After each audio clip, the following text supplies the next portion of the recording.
Et maintenant, l'Afrique. L'Afrique, le continent dans lequel je suis né. Comme je vous l'ai déjà dit au préalable, je suis né au Maroc. Mais là, j'ai décidé de traverser l'Afrique, et notamment l'Afrique du Sud, le Swaziland, la Namibie, le Botswana et le Zimbabwe. J'ai entrepris un voyage merveilleux en Afrique australe. J'ai relié Paris à Johannesburg, où j'ai passé quelques jours. Ensuite, je suis passé à Cape Town. J'ai également été à Robben Island, où j'ai visité la prison de Mandela. Et je vous ai également parlé de ce proverbe de Mandela qui m'est très cher. Moi, je ne perds jamais. Soit je gagne, soit j'apprends. Après avoir traversé l'Afrique du Sud, j'ai rejoint la Namibie par la route. J'ai passé la frontière à pied entre l'Afrique du Sud et la Namibie, car le chauffeur qui m'attendait n'avait pas de passeport. Et donc, j'ai dû faire quelques kilomètres à pied pour passer cette frontière. Et j'ai traversé des régions mythiques et des sites superbes. Ce qui m'a impressionné, c'est la démesure de la nature par rapport à l'homme.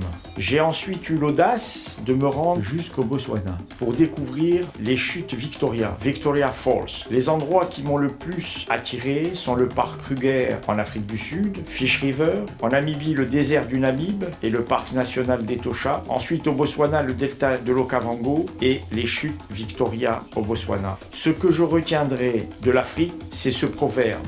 Vous avez la montre et nous avons le temps. C'est un peu le résumé de l'Afrique. La gestion du temps dans ces sociétés est tout à fait différente de la nôtre. Les gens prennent le temps de vivre et surtout, je retiendrai les safaris. Ce que je retiendrai de l'Afrique également, c'est les safaris extraordinaires que j'ai pu faire, notamment en Afrique du Sud et en Namibie et ensuite en Zambie. Des safaris où lequel j'ai découvert à quelques mètres de moi des éléphants, des lions, des panthères, des crocodiles, toutes sortes d'animaux que l'on voit dans des films et que l'on voit rarement dans la réalité. J'ai eu l'impression, en fin de compte, de revivre ce fameux film Out of Africa avec Robert Redford. Et ce n'était plus Robert Redford qui était là, c'était moi. J'ai repris ce personnage et pour conclure, pour voyager en Afrique, il faut avoir une bonne condition physique, il faut avoir, ce que je vous ai déjà dit auparavant, une force mentale solide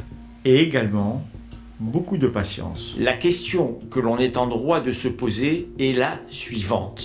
Comment réussir à avoir cette force mentale et cette force physique? C'est simple, c'est même très simple. C'est au cours de tous ces voyages, c'est au cours de toutes ces expériences que vous apprendrez à vous forger mentalement et physiquement. Il ne faut pas voir les épreuves comme un échec, il faut tout simplement voir ces épreuves comme des expériences. Cette accumulation d'expériences va vous permettre de fabriquer en vous une force mentale incroyablement solide et naturellement une force physique. Ce qui est important dans ma philosophie, c'est qu'avec la force mentale et la force physique, on peut appliquer ces deux règles à toutes sortes de choses. Je peux les appliquer dans ma vie professionnelle, je peux les appliquer dans ma vie sociale, comme je vous l'ai déjà dit, dans ma philosophie, tout est facile,